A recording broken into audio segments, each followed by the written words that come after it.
কাজ সারতে সারতে অনেকটা দেরি হয়ে গেল। আচ্ছা অজিত, শেষ লঞ্চ কটায় বলো তো? আমি তো এখানে কিছুই চিনি না। লঞ্চ আছে 7টায়, তারপর তো কেউ আর অতটা পারাপার করে না। দু একটা নৌকো আছে তারপরে, তবে ভাড়া কিন্তু বেশি স্যার। কটা দিন আপাতত বাড়ি থেকে যাতায়াত করি, তারপরে কাছাকাছি কোথাও একটা বাড়ি খুঁজে নেব। আশা করি কোনো অসুবিধা হবে না। আমাকে একটা বাড়ি খুঁজে দিতে পারবে তো অজিত? হ্যাঁ হ্যাঁ, কেন পারবো না স্যার। আমি ব্যাগ গুছিয়ে উঠে পড়লাম।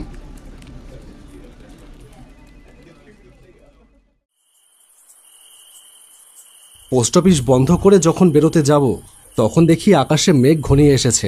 পূবের কোণে এক ফালি মেঘ আস্তে আস্তে পুরো আকাশটাকে ঢেকে দিল।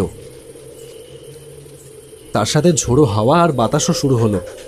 আমি আজ নতুন জয়েন করেছি এই গ্রামের পোস্ট অফিসে। আজকে আমার প্রথম দিন। কাজ সারতে সারতে সন্ধ্যা 6টা বেজে গেছে।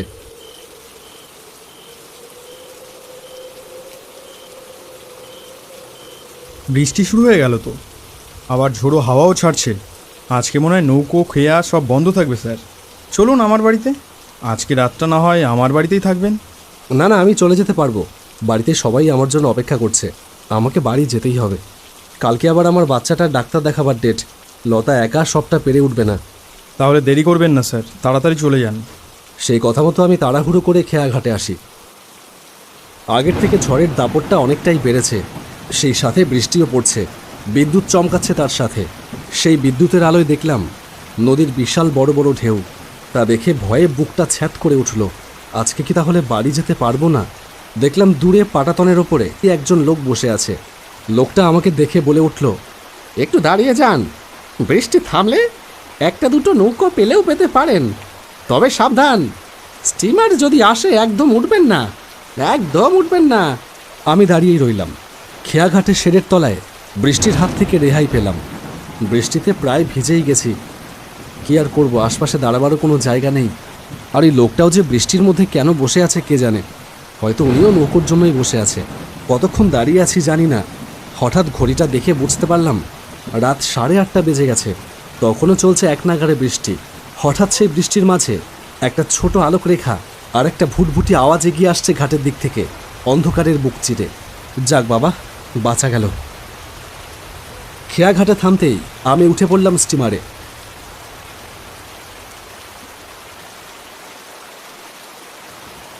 স্টিমারে 2-3 জন লোক বসে আছে। অদ্ভুত তাদের দৃষ্টিভঙ্গি। তারা যেন আমার জন্যই অপেক্ষা করছিল স্টিমারে। আমাকে দেখে তাদের মুখে অদ্ভুত একটা হাসি খেলে গেল। আমি গিয়ে বসতেই স্টিমারটা ছেড়ে দিল।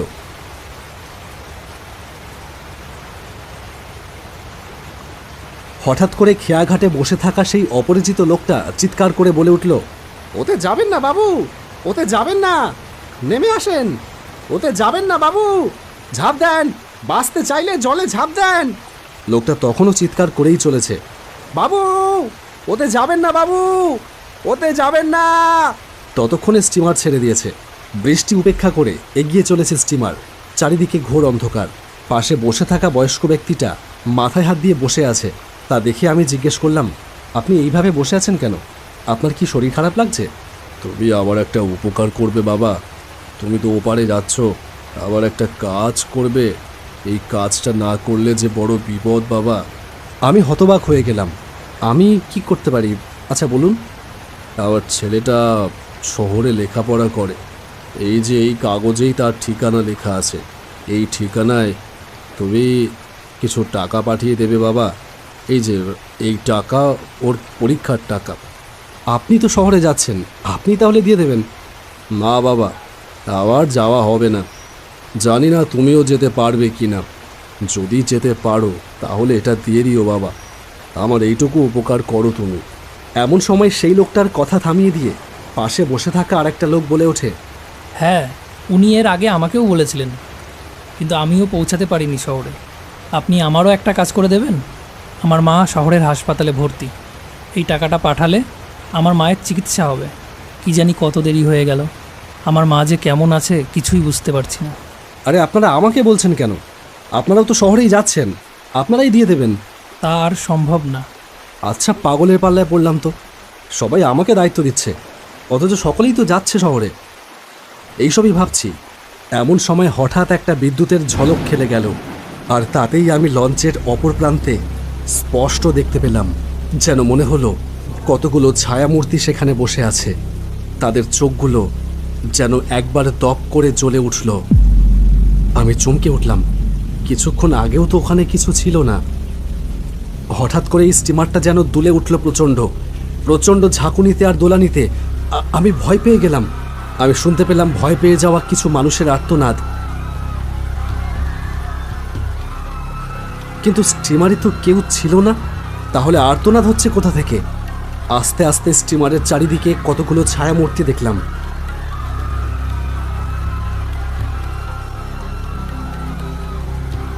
আপনি এই খামটা নিন, খামে ঠিকানা লেখা আছে।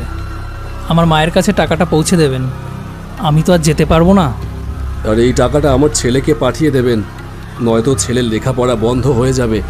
মা মরা একমাত্র ছেলে। আমিও তো। বয়স্ক লোকটা আর কিছুই বলতে পারে না, তার চোখে মুখে একটা ভয় ফুটে ওঠে। আর এসব কি হচ্ছে? আপনারা আমাকে কেন বলছেন? আপনারা চলুন আমার সাথে। আর লঞ্চটা এত দুলছে কেন? আমারও তো ভয় লাগছে। আমার সঙ্গে নদীর ওপারে গেলেই তো শহর। ও দাদা, একটু আস্তে চালান না, স্টিমারটা এত দুলছে কেন? হঠাৎ করে অন্ধকারের ভেতর থেকে বেরিয়ে এলো একটা লোক। তারপর সে বলল, আমি কি করতে পারি? ঝড় বৃষ্টির কবলে পড়লে স্টিমার তো একটু দুলবেই। আর কি বা হবে, সবাই তো আজকে মারাই যাবে।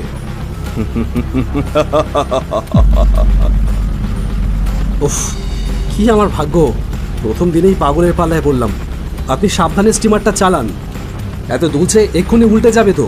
একটু সাবধানে চালান দাদা। আমার কথার উত্তরে স্টিমারের চালক ভয়ঙ্করভাবে হেসে উঠল। আমার পাশে বসে থাকা যুবকটা বলল,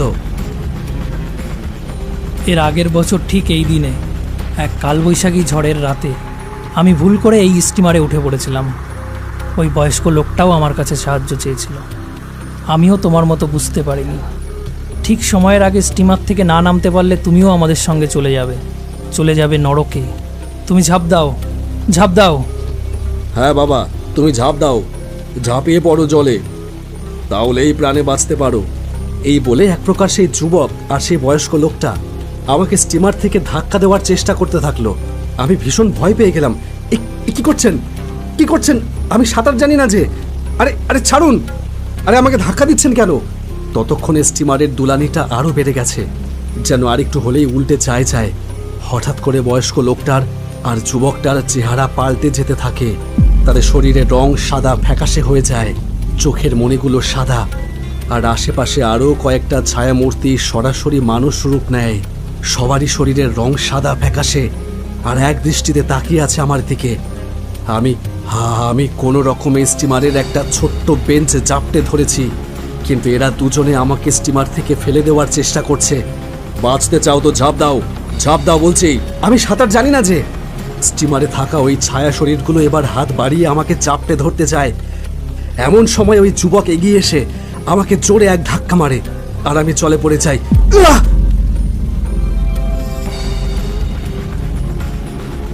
আর এমন সময় স্টিমারটাও উল্টে যায় জলে। আমি জলে হাবুডুবু খেতে শুরু করি। হঠাৎ করে দেখলাম স্টিমার থেকে একটা বড় কাঠের টুকরো জলে এসে পড়ল। আমি সেটাকে আঁকড়ে ধরেই কোনো রকমে জলে ভেসে রইলাম। আর জলে ভাসতে ভাসতেই দেখলাম কতগুলো কালো হাত জলের তলা থেকে বেরিয়ে এসে স্টিমারটাকে টেনে জলের তলায় নিয়ে যাচ্ছে। ওই স্টিমারের ভেতর থেকে বয়স্ক লোকটার কণ্ঠ ভেসে এলো, টাকাটা পাঠিয়ে দিও বাবা। আমার মাকে বৃদ্ধাশ্রমে পাঠিয়ে দিও, আর কেউ নেই আমার মায়ের। জলের মধ্যে কাঠের টুকরোটা নিয়ে আমি কোনো রকমে ভেসে রইলাম। তারপর ভাসতে ভাসতে এসে পড়লাম নদীর পাড়ে, আর তারপরেই জ্ঞান হারালাম।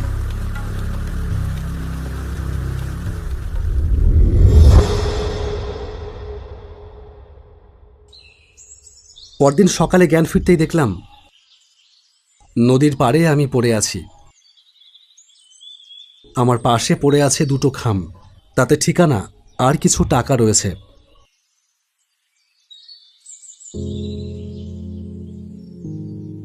তুমি তাহলে? হ্যাঁ, আমার নামই রতন। আমার বাবার সেদিন রাতের টাকা দেওয়ার কথা ছিল, কিন্তু বাবা কোনো কারণে আসতে পারেনি। তার পরের দিনে তো বাবার মৃতদেহ পাওয়া গেল নদীর জলে।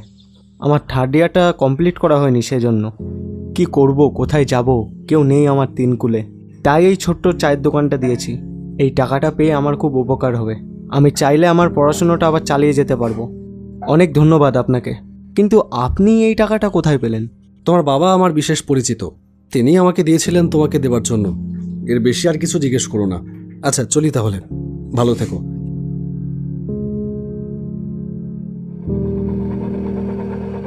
সেই দিনই আমি যাই হাসপাতালে।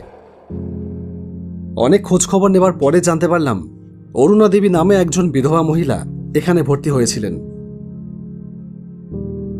তিনি এখন মেন্টাল অ্যাসাইলামে আছেন। আমি গেলাম সেই মেন্টাল অ্যাসাইলামে। কেমন আছেন আপনি? এসেছিস বাবা, এসেছিস? ভালো আছিস তো বাবা? চল, আমাকে বাড়ি নিয়ে চল। আমার এখানে থাকতে আর ভালো লাগছে না রে বাবা। আমি নিয়ে যাব আপনাকে, আমার বাড়িতে নিয়ে যাব। আপনি তাড়াতাড়ি সুস্থ হয়ে যাবেন। আমারও বাবা মা মারা গেছে সেই কোন ছোটবেলায়। মামার বাড়িতে মানুষ, মাথার উপর একজন বয়স্ক মানুষ থাকলে বেশ ভালোই হয়।